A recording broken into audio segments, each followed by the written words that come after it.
Te doy la bienvenida a la clase 1 de nuestro programa, donde nos vamos a estar refiriendo a los hechos históricos más relevantes que hacen a nuestro tema de hoy.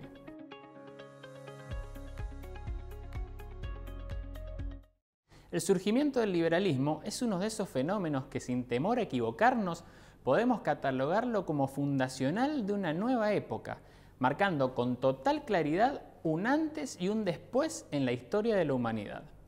Se desarrolló no como un sistema único cerrado, sino como un conjunto de ideas que se fueron retroalimentando, perfeccionando y enriqueciendo, con muchos aportes nuevos de quienes suscribían a sus ideas. Y se inscribió principalmente en el movimiento de la Ilustración, a partir del cual se abrió un círculo virtuoso sin precedentes, dentro del cual las personas en general comprendieron que pensar por sí mismas y relacionarse por medios pacíficos, en vez de obedecer ciegamente a un líder o de ser sometidos por la fuerza bruta, los iba a depositar en un entorno muchísimo mejor del que estaban acostumbrados. El compromiso de la Ilustración con el auge científico, tecnológico y artístico no se dio en un marco aislado, sino que estuvo acompañado por la proliferación en la teoría liberal moral y política, haciendo de todo esto un movimiento integral y verdaderamente revolucionario. Los siglos XVII y XVIII pueden ser tomados como los puntos de partida desde los cuales despega este florecer liberal, cuyo vuelo aún no termina y del cual hoy seguimos disfrutando sus muy buenos resultados. A los fines de distinguir la época que terminó y la nueva que empezó con la Ilustración liberal, tracemos una línea divisoria entre premodernismo y modernismo, siguiendo la línea del profesor Stephen Hicks. Las corrientes religiosas dominaron en su mayoría el mundo premoderno, que se extendió desde el año 400 hasta el 1300 de nuestra era. El cristianismo, en la rama de Agustín de Hipona, fue la dominante en la primera etapa. La enseñanza agustiniana presentaba una complementación entre fe y razón, lo que hoy podríamos presentar como una síntesis entre mística y pensamiento. Ahora bien, al situar la fe al principio y al final de la especulación racional y considerarla la pauta y guía de la razón, la parte de su obra en la que más se hace foco es precisamente la de la fe, como algo principal e ineludible, por encima de la racionalidad. A partir de la elevación de la fe y el relegamiento de la razón a un plano inferior, que se dio en la cultura de aquel tiempo, los siglos que vinieron estuvieron atravesados por el oscurantismo, la religiosidad extrema y la superstición. Muchos vivían en un clima de terror constante ante la posibilidad de la pérdida de la vida después de la muerte, castigos ordenados desde otro plano y la consideración del hombre como pecaminoso. Por supuesto que también se podían hallar algunos inventos científicos, porque la curiosidad y la inventiva no fueron completamente aniquiladas, pero el contexto no permitía ni alentaba al máximo el desarrollo racional de la persona. En la segunda etapa de este período premoderno, la corriente prevaleciente fue la de Tomás de Aquino. Fue el responsable de reintroducir a la filosofía aristotélica a la cultura europea tras siglos de platonismo. Por esta última característica, la razón empezó a ocupar un lugar más importante que antes, y las semillas para un despertar del raciocinio se sembraron. El tomismo no olvidó la fe, ni la dejó de encumbrar a la teología por sobre la filosofía, pero tampoco rechazó la razón, y agregó elementos de Aristóteles a su metafísica. Este nuevo lugar reconocido a la razón, y todos los estudios dedicados a ella como digna facultad humana, abrieron paso a la modernidad racional. Respecto de la moral, durante todo el premodernismo estuvo en clara sintonía con la religión cristiana, encontrando en Dios y los evangelios las fuentes de autoridad en la materia. Del modernismo, por su lado, encontramos señales desde finales del siglo XVII y un comienzo principalmente desde el siglo XVIII. En esos años acontecieron episodios revolucionarios y el período llamado Renacimiento, Iluminismo, Ilustración, con el auge de la democracia liberal y el capitalismo. En la etapa moderna se dio un desarrollo científico, cultural y artístico sin parangones hasta el momento, fruto de la liberación existencial y mental que experimentaban los hombres, tras años de sumisión irrestricta y persecuciones a la disidencia de doctrinas oficiales. En lo que a moral y política concierne, a pesar de indudables progresos técnicos de humanización y liberalización, el camino no siempre fue en línea recta. Vigorosos oponentes del liberalismo también se alzaron contra lo que éste traía consigo para el común de los hombres. Sumado a esto, representantes de la modernidad no siempre supieron defender autónomamente sus posiciones e intentaron explicarlas desde las premisas de los rivales o sin completar un sistema de valores que dotara de coherencia moral a los sorprendentes avances técnicos.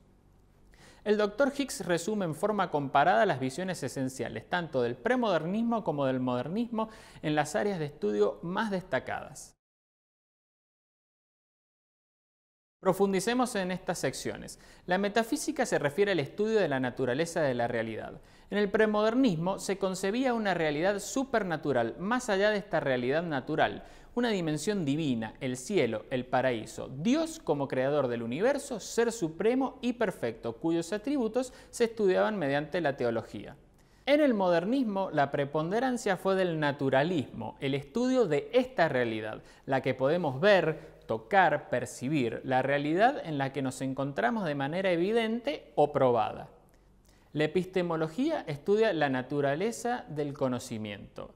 El premodernismo recurrió a la fe o a la mística, las creencias no asentadas en la razón, no apoyadas en evidencias científicas, sino apelaciones a dimensiones fuera del entendimiento humano.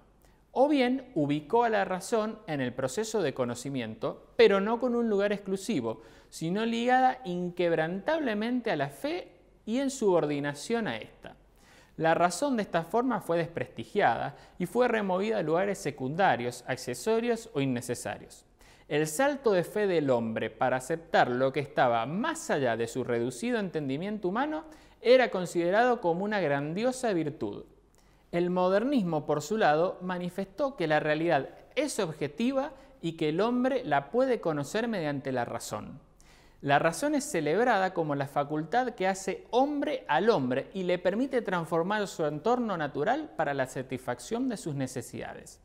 Se desarrolla así el método científico y el camino al conocimiento se basa en prueba y error, en evidencias, en información adquirida mediante la experiencia. La naturaleza humana se refiere a lo que el hombre es, las características esenciales que lo determinan como tal. La noción bíblica del pecado original atravesaba toda consideración sobre el ser humano en los devotos religiosos, mirándolo como un sujeto pecaminoso, tentado por pasiones, expuesto por su debilidad a las herejías. Por ende, para no caer, el hombre debía seguir el camino de la salvación. Los católicos, en su caso, recibían las indulgencias otorgadas por representantes de la Iglesia para liberarse de penas temporales por pecados cometidos, o hacían penitencia para ser perdonados por Dios. El hombre, creado a imagen y semejanza de Dios, tenía que dedicarse con devoción a la vida que lo acercaría a su Creador. En el modernismo, la concepción del hombre cambia de manera radical. Ya no hay un pecado original por el cual el hombre deba pagar en esta vida una condena de antemano, o que influya durante toda su estadía en el mundo terrenal. El hombre llega a este mundo libre de culpa. No está sujeto a la voluntad de Dios, atado a un destino ineludible, sino que es el arquitecto de su propio destino. Es un ser completamente autónomo, responsable por las decisiones que toma y soberano para ejecutarlas. Frente a estos conceptos que también están presentes de ideas innatas, ideas traídas de otra dimensión o ideas adquiridas por iluminación divina, cobra relevancia el concepto de tabula rasa. El hombre empieza a conocer en este mundo mediante la experiencia de sus sentidos e integrando conceptualmente el material adquirido mediante la razón. No trae conceptos predeterminados, sino que es su interacción con todo lo que lo rodea lo que le va proporcionando información que su mente se va a encargar de clasificar. La ética estudia la naturaleza de los valores y su organización en un código jerárquico que va a definir pautas de comportamiento para los individuos. En el mundo premoderno, la ética preponderante fue la colectivista, esto es, poner al grupo por encima del individuo. El principio reinante era el altruismo, que implicaba sacrificarse por los demás o llevar una vida de servicio hacia algo mayor mientras se relegaba el interés personal. Con el modernismo, en cambio, hace su entrada en escena la ética individualista, que propone seguir el interés propio, la autorrealización, y considera a cada individuo como un fin en sí mismo, no como un medio para los fines de los demás. La política estudia la organización de los individuos en un sistema social, los medios de vinculación entre sí en la esfera pública y las formas de gobierno que establezcan al efecto, si es que lo hacen. Historiadores ubican el núcleo del sistema feudal dominante en el premodernismo en los siglos IX a XV, durante la Edad Media. El especialista François-Louis Ganchoff lo define jurídicamente como un cuerpo de instituciones que crean y regulan las obligaciones de obediencia y servicio, principalmente servicio militar, de parte de un hombre libre, vasallo, hacia otro hombre libre, señor, y las obligaciones de protección y mantenimiento de parte del señor respecto del vasallo. La obligación de mantenimiento usualmente tenía como uno de sus efectos la concesión del señor al vasallo de una unidad de propiedad real conocida como feudo. En la modernidad se da el auge del sistema liberal, que trae consigo la limitación del poder del gobierno impidiendo su arbitrariedad, el constitucionalismo que le marca la cancha al poder político asentando por escrito sus márgenes de actuación, y también las cartas que definen y protegen los derechos individuales garantizados por ley. La economía estudia la organización, empleo y distribución de los recursos escasos encaminados a la satisfacción de las necesidades humanas. El feudalismo premoderno consistía en economías agrarias, de cultivo, que llegaban meramente al nivel de subsistencia. El liberalismo moderno, en cambio, con su sistema de libre mercado y potencial industrial, permitió economías de producción de alto vuelo, cuyos rasgos eran la división del trabajo, el empleo de tecnología y maquinarias de vanguardia y la consecuente fabricación en serie a gran escala. En definitiva, en lo que a épocas concierne, el premodernismo es una etapa de mucho misticismo y superstición, donde estar protegidos físicamente frente a peligrosas invasiones y estar orientados espiritualmente mediante la religiosidad para salvar el alma son las preocupaciones primordiales. Con la entrada en la modernidad se deposita confianza absoluta en la razón como facultad humana irreemplazable. Se despliega la moralidad individualista que reconoce derechos a las personas, dejando éstas de ser meros instrumentos al servicio del poder de turno, y proliferan las ciencias con desarrollos políticos, jurídicos, médicos, naturales, astronómicos, etc. También se van a profundizar las especialidades laborales y la apertura de los mercados va a traer consigo el crecimiento de los negocios y conexión entre lugares distintos y distantes, con mayores niveles de intercambio.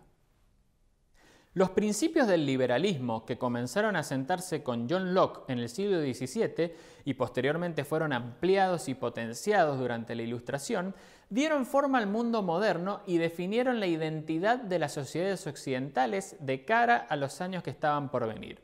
Aún hoy observamos la influencia de la filosofía que configuró al mundo, cuando éste se abría a una nueva era, protagonizada por este despertar humano que tuvo su plataforma de lanzamiento en el siglo de las luces, que es el nombre que se le da al siglo XVIII, y que lleva consigo los progresos para moldear también el siglo XIX.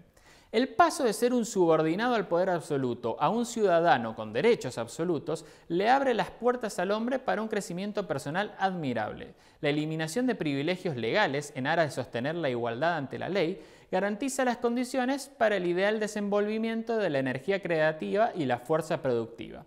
De esta forma, los principios liberales logran moldear sociedades abiertas, prósperas y tolerantes. La Ilustración constituye un movimiento integral, epistemológico, metafísico, ético, político y estético que diseña los parámetros de esta nueva era. La concepción del hombre como centro del mundo, como ser racional que se sirve de la naturaleza, fue el principio fundamental sobre el que se edificó la modernidad en sus diversas ramificaciones. Avances políticos, sociales, médicos, biológicos y artísticos hicieron del período ilustrado una fuente de sabiduría y creatividad que redefinieron al ser humano y su entorno. Durante los siglos XVII y XVIII, en el ambiente de las ideas filosóficas, políticas y jurídicas, aparecerían las obras de Locke, Montesquieu, Voltaire y Hume. En economía, las teorías de Adam Smith. En física, los desarrollos de Newton. En música, las composiciones de Mozart. En medicina, los escritos de Jenner, por los cuales se crearía la vacuna contra la viruela. En lo relativo a todas las áreas del conocimiento, nació en Francia la Enciclopedia, que recopilaba el pensamiento de diversos autores y grandes exponentes del saber, dirigida por Diderot y D'Alembert. En la lucha por la igualdad de las mujeres, las piezas de Gauguin y Wollstonecraft. Hasta aquí llegamos con nuestra clase número 1. Hemos distinguido al mundo premoderno del mundo moderno. En el primero predominaba la fe, la religión y las creencias místicas.